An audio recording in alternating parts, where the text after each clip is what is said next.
Entre le gouvernement et les enseignants, de nombreux points créent la rupture dans les négociations ces dernières semaines.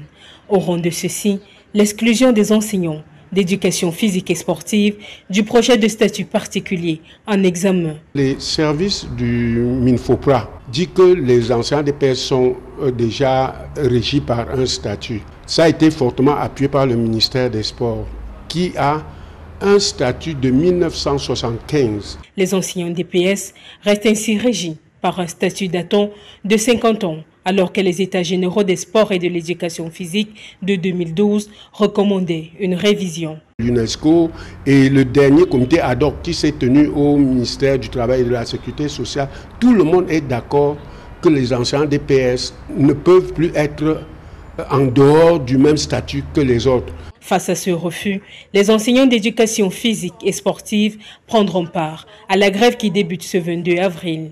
Ils menacent par ailleurs la tenue des épreuves sportives des examens nationaux.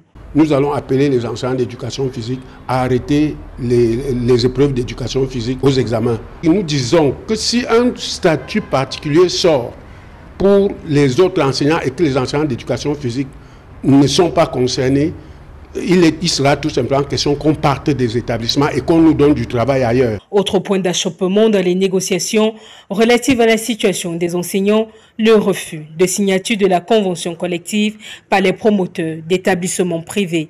Chers promoteurs, votre refus récent de parachever la signature de la convention collective, dont le principe est acquis depuis des années, est un signal fort de votre manque de considération pour vos employés. Des points de discorde qui justifient la grève totale allant du 22 au 25 avril lancée par le collectif des organisations des enseignants du Cameroun COREC. Une grève qui plus tard pourrait impacter la tenue des examens de l'Office du baccalauréat du Cameroun.